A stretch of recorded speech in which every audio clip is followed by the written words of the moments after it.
Hello world, welcome to Africa Let's Talk. My name is Collins Kofi Opo. You can always call me Mr. Beyond. Tonight we are having a very important conversation, and this is because with election day just around the corner, we are very excited to bring you an inside look into who Hulda is. Huldah Momanyi Hiltsley. She is a dynamic candidate for the District 38A. Of course, we want you to join us as we dive into Hulda's journey, her bold vision for our community, as well as discover why she is the voice that we need in the Minnesota House. Of course, we want you to stay tuned, ask your questions, and of course, get ready to meet the woman fighting for your future, the future of District 38A. I'll be bringing in Hulda at this moment, but of course, even if you would allow me, let me just give you a quick summary of your bio. But before I do that, you are very welcome, Hulda. How are you today? Thank you so much, my brother. It's always good to be in your show. It's always good to be on Africa Let's Talk, because what we talk on this show, it matters to the community. So I'm excited to dig in and get going and get people energized about this election cycle that is happening in 5 days. 5 days, unbelievable, 5 days. And of course, you heard it for yourself. I have with me right now to talk more about the elections coming up, especially for the District 38A. Hulda definitely's journey to the candidacy reflects what I call determination, resilience, and of course, her belief in the American dream. Her bio says that she is a daughter of a Kenyan immigrant. She has lived in Minnesota for over 20 years and now resides in Brooklyn Park, of course, over 20 years with her husband, Bart, and their children. Of course, an accomplished professional in data privacy, Hulda's true passion lies actually in community organizing. We're going to be talking more about that. Of course, she was inspired by her family's experience, including her father's near deportation that was saved by Senator Paul Wellston. She seeks to represent, like I mentioned, District 38A in the Minnesota House. Hulda aims to build a safe, inclusive community, and of course, championing justice and equality, grounded in the belief that the community is stronger together. Once again, welcome, Hulda, to the program. Thank you so much. Is there anything I left out from your brief bio? that was a very, thank you for the intro. I feel overwhelmed. You know, you put me in such a pedestal. Hopefully I'll meet that standard. Because that is where you belong. You're doing great things for our community, and you're always showing up. And Zali, how has your day been? I know it's 5 days to the elections. How has your day been? Especially knowing that the election day is just around the corner. Yes. So as you can tell, normally for this kind of interviews, you know, I like to come dressed, ready to go. But I have been working all day and then door knocking. I just got off a door knocking session and I was like, I need to get here on time.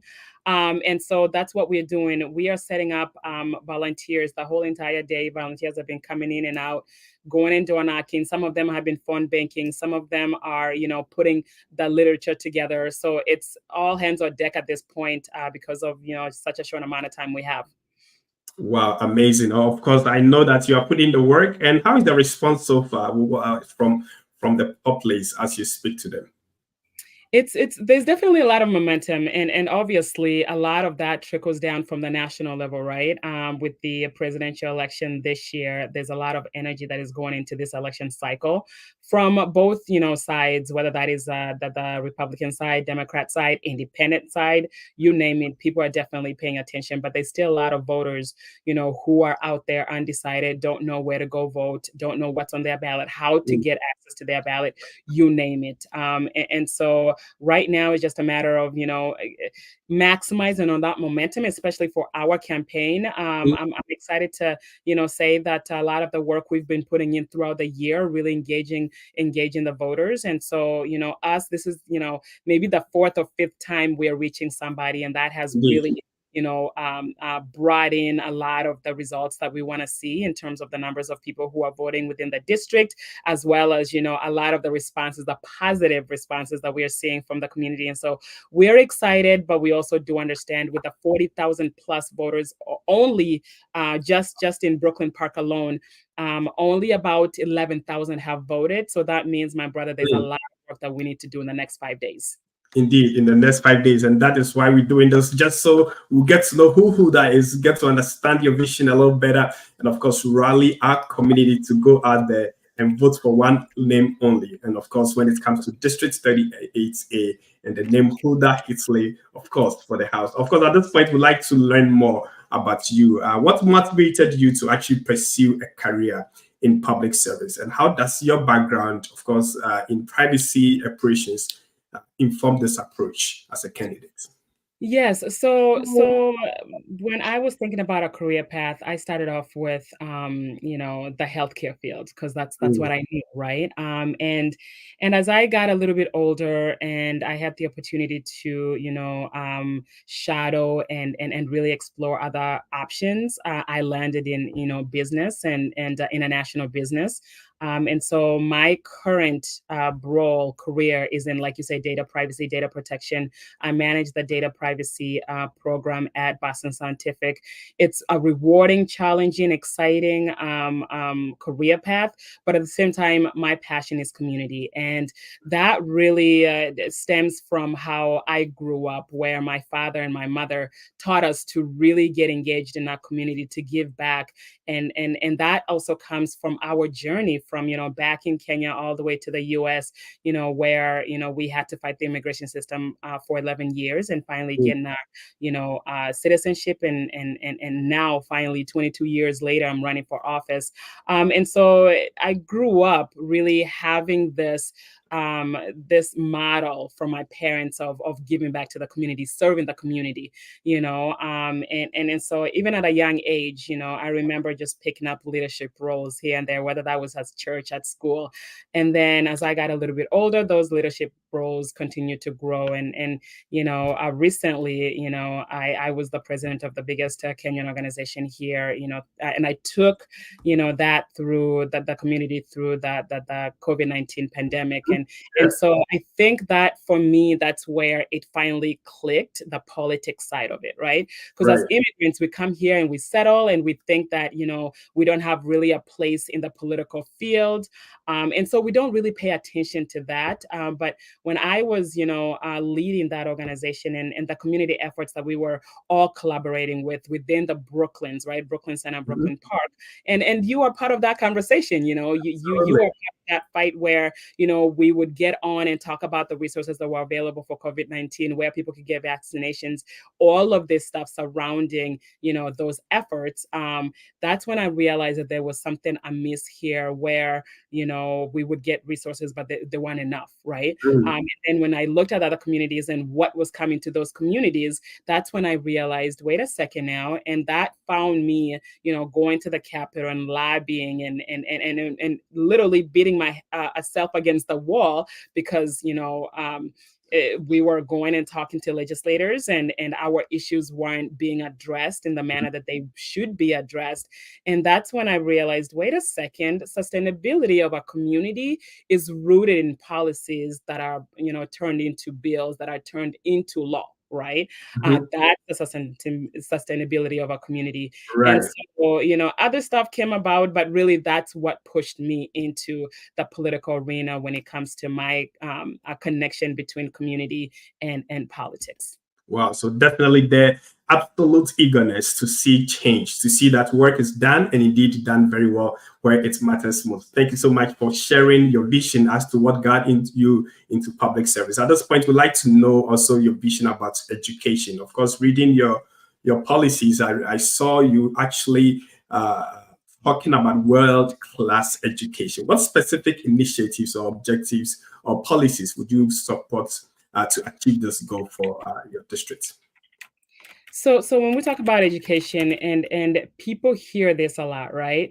Mhm. We need fully funded education. And depending on who you're talking to, for me, how I define that is that we can't be in a state with 17 billion in surplus, and Mm. we are still seeing our education still lagging behind, not only in Minnesota, but the whole entire US, especially our public education, because if we don't provide that core base to Mhm. our kids, right?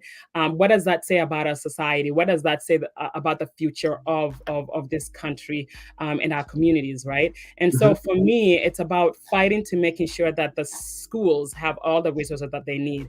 That means making sure that the teachers have everything that they need, where they don't have to be everything to our students, where they don't have to be, mental health specialists, nurses, disciplinarian, all of that, where those services are provided within the school system and the teachers are just focusing on teaching our kids and making sure that they are passing and that they are thriving in schools. And then we talk about, making sure that our kids are passing, right? And they Mhm. are being provided with the needed resources and support. And we have to look at it from a holistic place, right?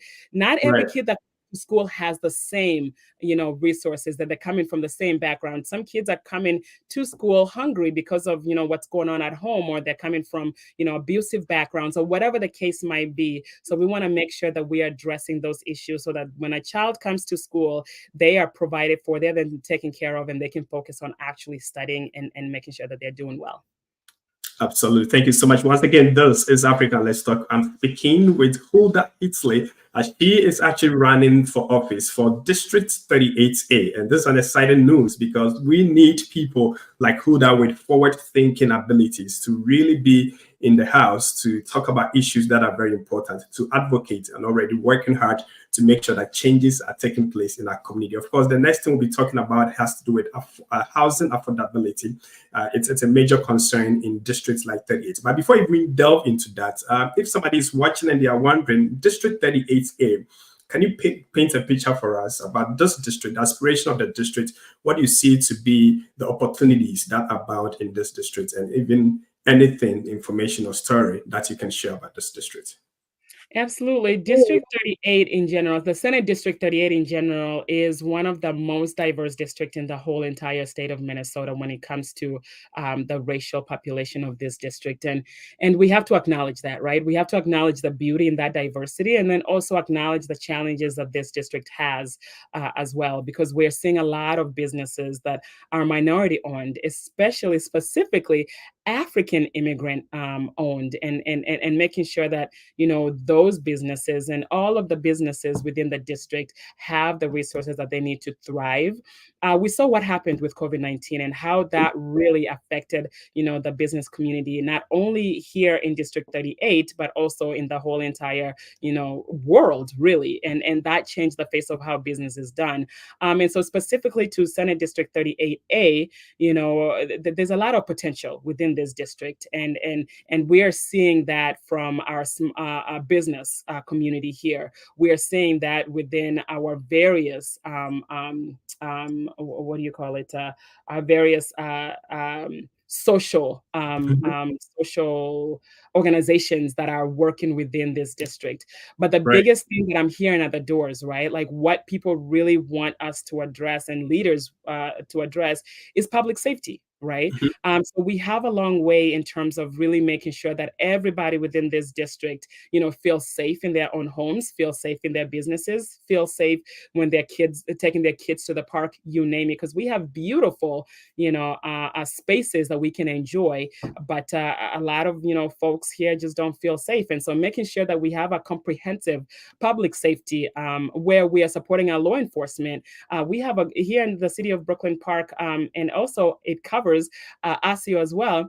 Specifically in the city of Brooklyn Park, we have a great police department and fire department, our law enforcement department with Chief Brewery, and he has a great vision and how we can collaborate as a community, right? A lot of times, what I've seen in other, law enforcement departments is that there's that disconnect between community and the police department, right? But within this district, I see some really good collaborative initiatives to involve the community, because also the community has a role to play in the public safety sphere as well. So continuing to have those dialogues, continuing to have those groups where we are creating an environment where the community and the law enforcement are working together. Secondly, Yeah.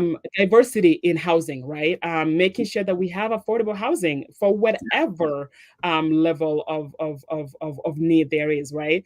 We have a very, again, besides the racial breakdown of the district, we also have, Mhm. people are in different stages of life. For example, I grew up in this district, the Senate district, and for the longest time, I wasn't interested in buying a house, but now I own a house in Brooklyn Park, Mhm. and when we were looking for a house, it took us a very long time, and it is expensive to own a home here. So what does that look like? Making it affordable for people, especially first-time homeowners, to be able to afford a house.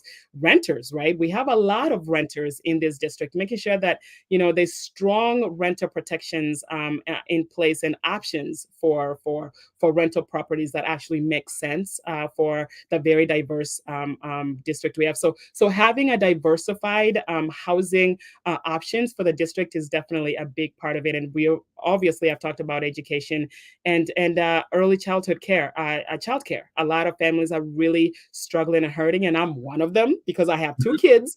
Mhm. And my husband had to stay at home because we were either working to pay a babysitter, or one of us had to stay at home. And so Mhm. making sure that childcare is available so that people can go back to work and contribute to the community. And contribute to the community. Once again, this is African Let's Talk. Tonight, we are speaking and we're trying to just give you as much opportunity as possible if you are watching us to learn and meet the woman who is actually going for the District 38A seats in the House. And we believe that with her voice, with her visions, and of course, with the policies that she's seen or she's seeking to champion, will bring some relief to the district that we are speaking about. Of course, one of the things that also has been a big issue is equitable access to healthcare. I would like you to learn of your plan, or how do you plan with the other people you may find in the House, with the other stakeholders in the district. How do you plan to address the challenge of equitable health access in the Minnesota as a whole, particularly in your district? Because after COVID, it exposed a lot of disparity in the delivery of healthcare. How do you intend to deal with that? Yeah, so when we talk about healthcare, we have to be honest. This is something that has plagued not only my district, but also the whole entire state and the country, right? And so I can't wait to live long enough to see healthcare for all, meaning that, all of us have universal healthcare where, we are getting benefits no matter your background. Because right now, healthcare is a privilege. There's a lot of people who don't have healthcare insurance. They don't have healthcare insurance because it's just plain expensive, right? So there are people, there are families who are literally making a decision whether to buy food on the table, pay rent, or pay for healthcare. So making sure that we have a robust healthcare plan in place that can address anybody and everybody across the whole entire state of Minnesota. And it's not just this is not just a district issue. This is a national issue, and we want to make sure that healthcare for all, especially specifically in the state of Minnesota. There's Senator John Marty. Momanyi, right? He's a big, huge champion of healthcare for all. And one of these days, I'm gonna, Mr. Beyond, you might have to consider bringing him on board and to talk Absolutely, about I would love to. because when you look at the people who are affected the most, it's the BIPAC community, right? And so looking into that and making sure that healthcare is there's equity and justice within the healthcare conversation, and making sure that families can afford, because again, like I mentioned earlier, families have to choose between the basics of just surviving, right? We want to make sure that when it also comes to healthcare, right, we also have to look at it not only directly how it impacts a person and their need for that. We also have to address the shortage in healthcare. Mm.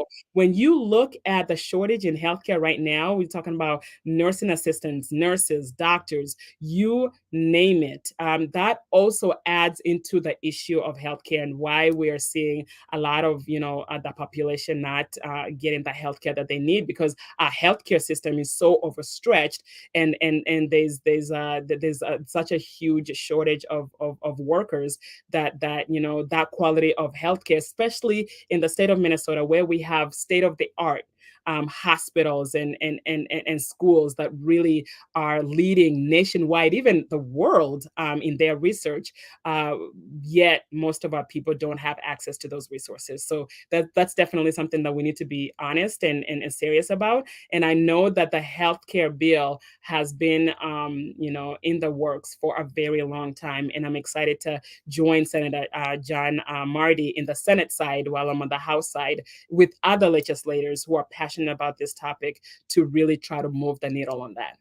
All right. So, of course, listening to you, I get two impressions: the shortage or the cost of healthcare, which is expensive for families to meet, and of course, also the issue about the shortage of health workers to actually deliver these services in different places. Are these items that are in the bill that you're talking about, or how do you practically see solutions to these? Yeah, those are definitely items that are included in the bill, right? We want to make sure that everybody has access to equitable healthcare. That means you being able to afford it, no matter whether you work for Boston Scientific that provides decent healthcare, or you are a business owner who yourself are providing healthcare for your workers. So we need to take away a lot of the red tape. We need to take away a lot of the power that healthcare insurance companies have over healthcare, and really leave that to the person and their healthcare team to really provide that quality of healthcare. And we're seeing that missing a lot in our healthcare system. And so this bill really addresses that need to take away the power from healthcare insurances, who literally continuously put profits over patients time and time again. And that's why you see a lot of unions that are coming up, like Minnesota Nurses Association and other healthcare unions, saying enough is enough. We need to prioritize people over profits, and that's a part of that conversation as well. All right. Thank you so very much. Of course, if you are watching and you have any comments, you are more than welcome. I know some of you are watching off our Facebook pages and, of course, also the YouTube page. If you have any comments, you can keep them coming in. Emmanuel Abraka says very educative indeed. So, of course, if you are also a participant or a resident of these districts, this conversation is for you. We would want you to take action, want you to actually do the necessary thing. That's on next week, Tuesday, during the elections. When you go to the polls, you know the name to look for. You know the name that is actually the voice for the House, the voice for the community. And we're speaking to Hulda just about her visions, how she articulates them, and most importantly, how she intends to work with others to deliver. Of course, the next thing that I would like to talk about now, we'll be bringing some community leaders in. I know we have Denise Butler. She'll be joining us at some point, as well as Mr. Jojo will be joining us at some point. But for now, we'd like to look into rising costs that are affecting families. It's no news. It's no secret that there's a lot of rising costs in all areas of life. High inflation is affecting quality of life. We want you to share your perspective on how, for example, increased minimum wage and workforce training could somehow reduce the financial burden for residents? Or are there any ways that you believe you can work with your colleagues to bring down the cost of life, the cost of living? Absolutely. When we talk about the cost of living and the increase in inflation, we have to acknowledge that, one of the things that we can do to address that is that increasing the minimum wage, right? And because right now the minimum wage has not, if you look at data and the historical data, has not caught up with the increase in inflation. So when we talk about the rising cost of living, it's across the board. It's affecting housing, it's affecting healthcare, it's affecting being able to afford to put food on the table, and it's affecting childcare and education costs. You name it. And for me, I look at it in terms of depending on the topic, right? So let's pick one. Affordable housing. We've already addressed that. Yeah. Rising rents and home prices are definitely a burden on families and individuals. And I would advocate for an increased funding for affordable housing, right? To Mhm. address that, support, first-time home owners, protection for tenants against unreasonable hike rents, expanding affordable housing options that can, provide stability and reduce the financial strains on residents, right? When we talk about, again, going back to healthcare, that's another topic that we've talked about. The rise in costs are significant part of household expenses. I hope to champion expanding healthcare coverage and lowering out-of-pocket costs. That's one of the biggest things that families really struggle with, and including again, a lot of our elderly prescription medication, right? Mhm. By pushing that healthcare for all plan that has been in the works for a very long time. When we talk about boosting, when we talk about wages, right? I'm pushing for that increase in minimum wage. Boosting wages and protecting workers' rights. Mhm. Um, and we've seen time and time again, and this is things that data has shown that we have had stagnant wages. Making it challenging for people to keep up with inflation and rising in costs. So I do support, a rising in minimum wage to a livable level and protecting the rights of, rights of workers, empowering workers to negotiate for better pays and benefits.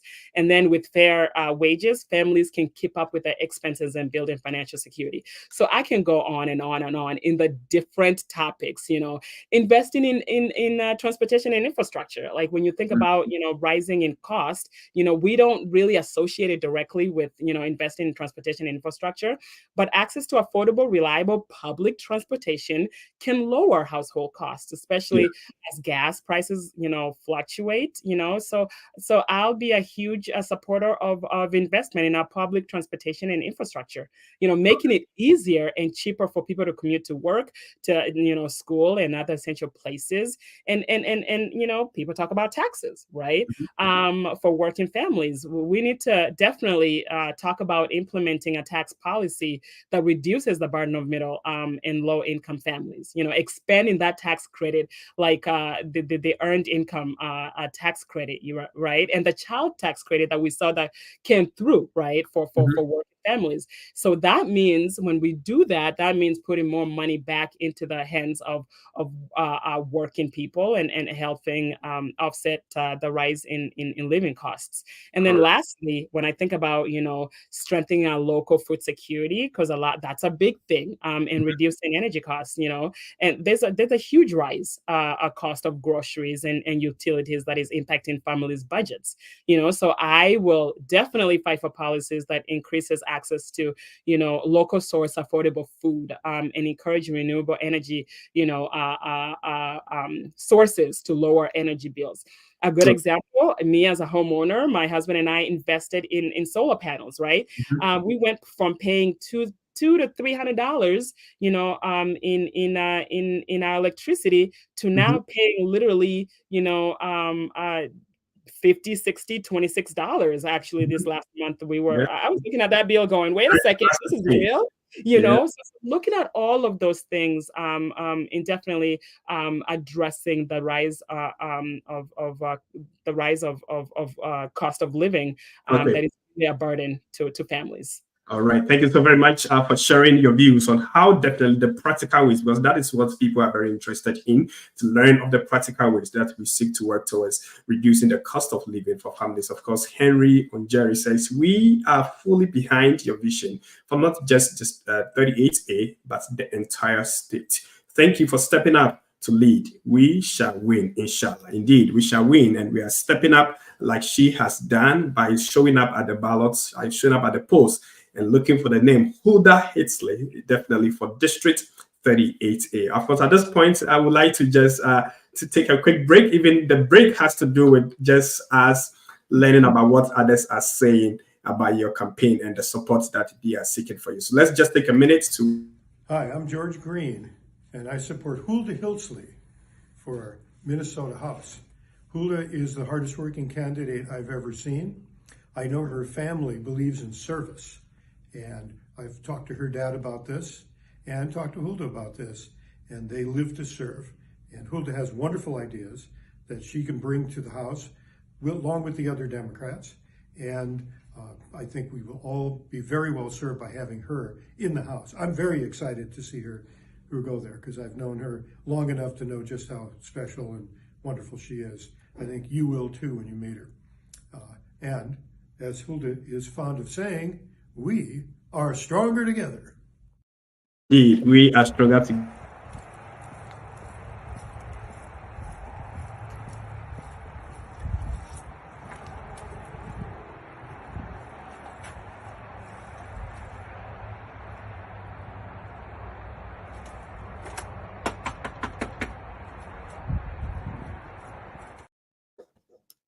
Okay, sorry. Sorry. Okay, so we also showed a bit of you doing the door knocking and then the community backing you. Of course, I brought in that video also because now I want us to talk about community engagement. I believe that it plays quite a huge role in your campaign. How do you plan to actually stay connected with your constituents if you are elected? Absolutely. I think that's another part of why I decided to run because as a community leader, it was interesting engaging with leaders, elected leaders, where I felt that we were dismissed when we would approach an office, when we would go to the Capitol, when we would ask, can we have town hall meetings for these leaders to tell us what's going on, right? And so one of the things that I am excited and looking forward to when we win on Tuesday is that to create an environment or a channel where community members can come and hear, even if it's once a month town hall meeting, letting the community know that, hey, this is what's going on at the Capitol, this is how it impacts you, and this is how you can participate, and bringing back the value aspect of it to the people so that the constituency is really in the know of what's going on, making sure that we have robust communication channels, whether that is an email list, a text messaging list, a town hall event, a quarterly meeting where I will be bringing on other candidates, right, other leaders that have been elected as a community and say, hey, this is your elected officials, what do you guys think, what's going on, this is the bill that we're championing, this is what you guys are saying, and really make sure that the community's voice is a part of that conversation and not just go and be quiet and then come back another election cycle asking for your vote, right? I think that's one of the key things I've been missing in this district, and making sure that we are very transparent and open with the community in terms of what's going on at the Capitol and how people can plug in. Absolutely, how people can plug in. We'll be joined very soon by Denise Butler. She, I understand, is the African liaison. She's going to join us to also share some of the feedback from our community and how people are very much getting ready to step out there to really, really vote and vote massively. But even whilst we get ready for, I believe she is ready. Hi, how are you? Hi, Denise, how are you? Good evening, everyone. I'm well. I'm happy to be here tonight to support Huldah's campaign. I am the African Immigrant Community Liaison to Huldah Hiltsley for House campaign. So excited to be here. Absolutely. You are very much welcome. Yes. I'm just going to say a few words about why I am supporting Huldah. I think Huldah has been able to create those relationships over the years, and we understand that one person is not going to be able to do it all by themselves, right? It is important to have allies in this work when you're in the House and in the Senate. And for the last 2 years, Huldah has been intentional when she ran the first time and this time around to make sure that she's creating the relationships, that she's aligning herself with folks to be able to really push the agenda for the folks in Brooklyn Park and Osseo in District 38A, right? And those are one of the main reasons why I've decided to support her campaign. And the things that she are fighting for really speaks to the diversity of this community. When you talk about Brooklyn Park being 62% BIPOC, Black majority, and and Osseo with such a new up and coming young family is the population that's happening in Osseo right now. And so it's because of these reasons why I have aligned myself with her campaign and bringing along the African immigrant community to support her. Her platform speaks to the rich diversity that is here. It speaks to what people have been looking for a while now when it comes to having representation and really having a voice at the House to represent their agenda, right? I think there is something that everybody can take from her platform. Like everybody feels represented in the platform that Huldah and her team has committed to move forward through this campaign, and also when she gets there. So we're very excited to be a part of this campaign. Absolutely. Thank you so very much for the support. Thank you so very much for championing this campaign and, of course, getting the African immigrant community involved and at large, everyone involved, because this is a campaign that I've seen that it's very much comprehensive and it tackles every facet of our life. I would like to take a moment to actually take a look at Huldah's website. I'll run us in about how people can get involved in your campaign. What stage are we in your campaign and what kind of support do you need? Absolutely. I think Ms. B will address how people can get involved. So I will speak on, the support that the campaign needs right now. So from a financial perspective, we are 5 days away, but there's still a lot of work that needs to be done. There is, a need for resources in order to make sure that we have a strong text messaging campaign where, we saw that really come in handy in reaching out to voters who, once they got that text message, they replied back with, "Hey, I need a ride. Hey, what's on my ballot? Hey, how do I know where to go?" Right. So we need definitely funding to make sure that, we are making sure that the message is getting out there. And then also our canvassers, right? We have, individuals who are volunteering, but we have that core group of people who are going out there every single day for a few hours, engaging with voters and turning out that vote. And then lastly, we still have to print lit because there's 40,000 plus voters just in Brooklyn Park alone. And when you look at about another 2,000 in Osseo, we still have to print a lot of literature to get it out there. We still have to, wanting to do one more final mailer to hit the inboxes of voters within the next couple of days here to make sure that everybody gets out to vote. So as he's scrolling through the website here, especially when it comes to that financial piece of it, just click on donate and it will take you to all of the different ways that you can donate. This specific one is the online link, but if you go to the tab for the donate, you will see you can donate through Venmo, PayPal, online, and then you can even write checks if you do write checks nowadays, so there's definitely a lot of opportunities to participate. And I'll hand it over to Denise to kind of talk about how can you, as just an average voter, average resident, not only here in this district, but really who is passionate about our democracy and our country and elections and civic engagement, can participate. All right. Great. Please. So I just want to let folks know that you can vote early. Today was actually vote early day, right? And so City Hall in Brooklyn Park for this District 38A is available and it's open Saturday and Sunday. Yes, Sunday. And they have extended hours, so 9 a.m. to 3 p.m., 9 a.m. to 4 p.m. over the weekend, right? So that's one of the best things you can do for us is get in line and vote early. I heard the lines have been long, and that is a good thing, right? Nationwide, I think we've had 59 million people already do early voting nationwide. Wow. Minnesota has already 900,000 plus people who have done early voting. And so keep doing that. That is very important to this campaign. Vote early and vote now. And you have 5 days, right, till November 5th. Great thing about the state of Minnesota, you can register day of. You can go to the city hall Saturday, Sunday, and you can register right there, same day to vote right on the spot. And then also day of election day, you can register to vote. So do not worry that you are not registered to vote. You can still register to vote and cast your vote. So please keep that in mind. Vote early and you can still register to vote when you get to the polls. Another way you can help is come out this weekend. We will still be knocking these doors. There was a lot of doors, 21,000 doors to knock, and we're still counting down to reach that goal to knock every single door because every constituent is important to Huldah in this district. So come out this weekend on Saturday and Sunday. You know, we're doing a lot of get out the vote events and activities this weekend. Come down to the DFL office, go on the website, see how you can be able to show up and vote this weekend and vote on November 5th. Thank you so much. We appreciate that. Absolutely. Thank you so very much for the information and, of course, the update and the energy that you bring to this campaign. Truly, truly, truly. I'm excited that people are getting involved. I'm excited that there's even more work to be done because that shows us that the opportunity to explore is still there. And we have to take advantage of that to really send Huldah to the house because it's all happening in a way that will bring some possibilities and solutions to the very problems that we seek to provide solutions for. Of course, I'll be letting you go very soon because I know you have a lot of work to do.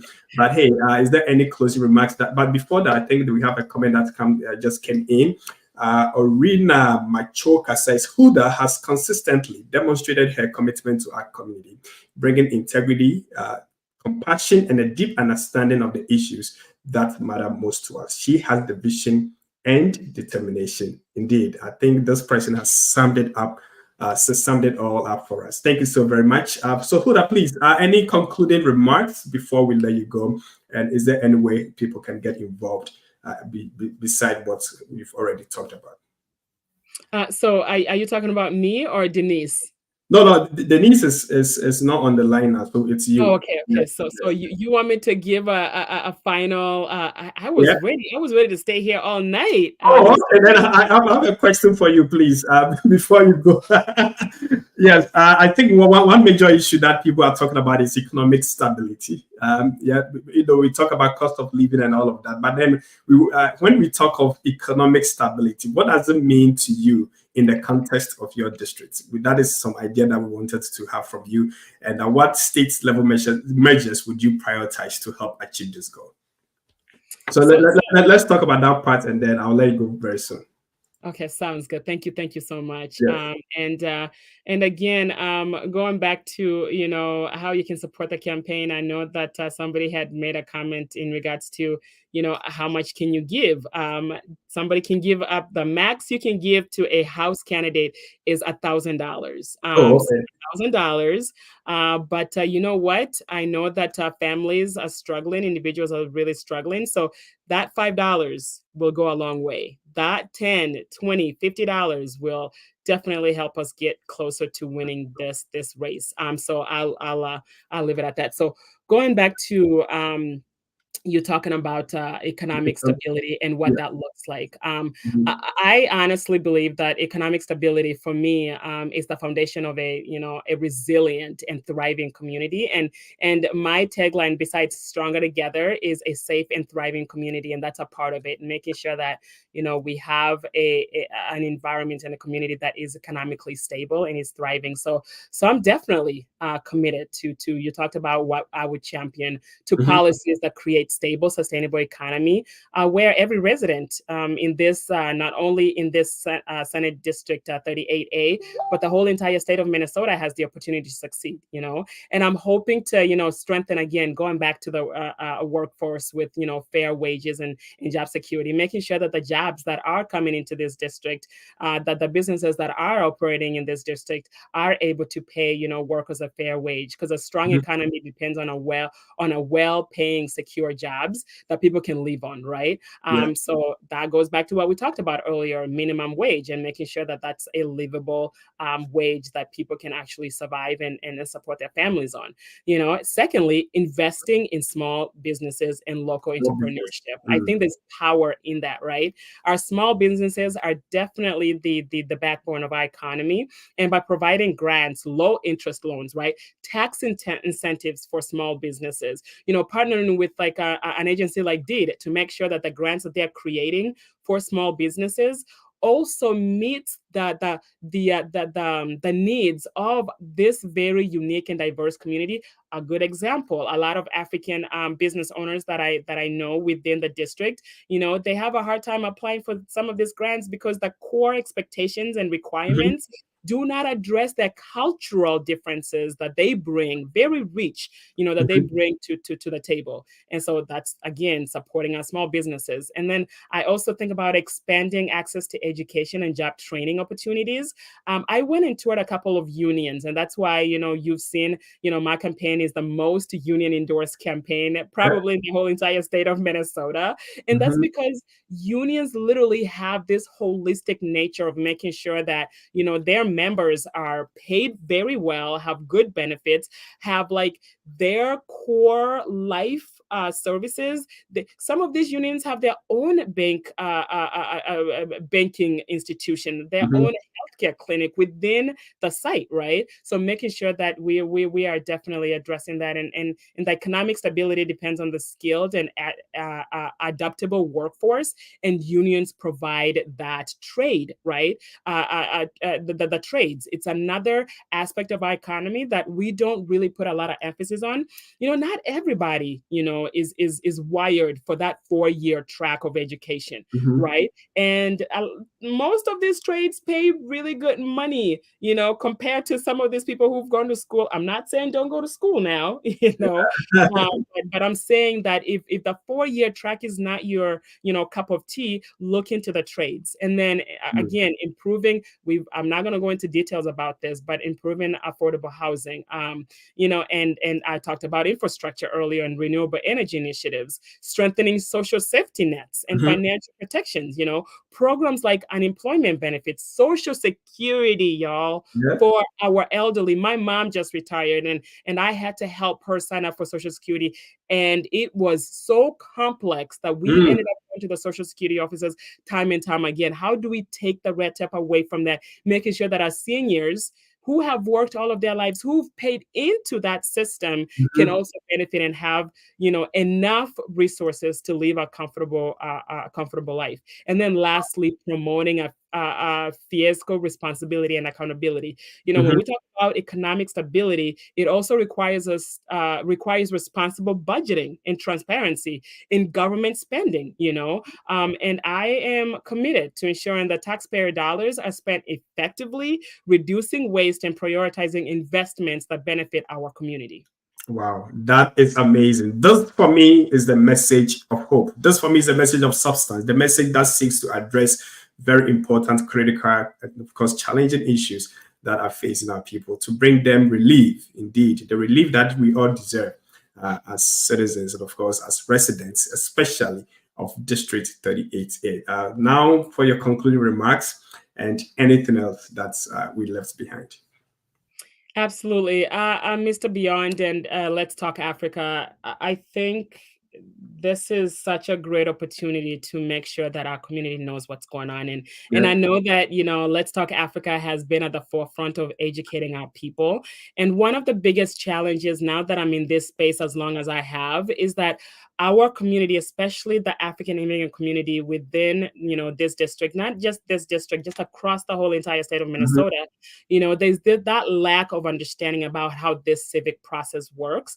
And I honestly think, leaders like yourself in the media space really are key to getting that word out, getting that awareness out, because me as a candidate can be the only one educating our community about the importance of it, what is needed, when to start engaging politically, because a lot of people, especially our community, they only think about, November election, right? Right, But why yeah. can't we talk about back in January, February, when we, for example, when the parties are starting that process of endorsement, right, where you get together with your community and sign up to be a delegate for your favorite candidate, right? Jumping that to the next step in the process, right, where you have to now go to the convention of your preferred party and then be that delegate to cast a vote for your candidate, because again, I kid you not, the fight is never in November. The fight is in February. The fight is at the convention floor. The fight is at the primary, because when your candidate doesn't go through the primary, when you don't vote in the primary, your candidate is not going to be on the ballot this November. So if you looked at my primary and the lack of voters, like if you 41,000 voters in this city, and only less than 2,000 voted in the primary. The only difference between my opponent and myself was just 50 votes. Yeah. Collins, 50 votes. That goes to show you that we have a long way in educating our community in terms of how this process looks like, and not just voting in November. Indeed. So I want to thank everybody for this opportunity. Again, get out and vote. Our democracy is at stake. I don't care what side of, the aisle you stand on. We live in a country where we have the right, y'all. We have the right to vote. Use that right, exercise that right. It is a privilege to be able to vote. So get out and vote early, because I know this year those lines are not going to be long on November 5th. So get out, go to City Hall, cast your vote, and be on your way. There's other different ways you can vote, but that's where you can vote. So thank you. Absolutely. Absolutely. Thank you so very much for your time, for the passion, and indeed for the commitment to work for your community, for your commitment to bring solutions, and for your commitment to collaborate to bring relief and, of course, joy to our community. Thank you so very much, Hulda, once again for your time. Really appreciate it. Thank you so much. You are welcome. Just gone by was Huldah Momanyi, indeed, Momanyi Hiltsley. She has been talking about her campaign. We got to meet her, we got to understand her vision and passion, and we got to also understand how we can collaborate and be of help to this campaign. Once again, she is going for the District 38A in the Minnesota State Representative. So please, that is what she's going for. And we want to encourage our community to show her all the support that we can to really, really bring her to the house. But remember, on Tuesday, when you are looking on the poll, or when you are at the poll, the name to look for once again is Huldah Momanyi Hiltsley. My name is Collins Kofi Opon. So we come here again another time with another exciting edition of African Let's Talk. Have a great evening. Thank you very much.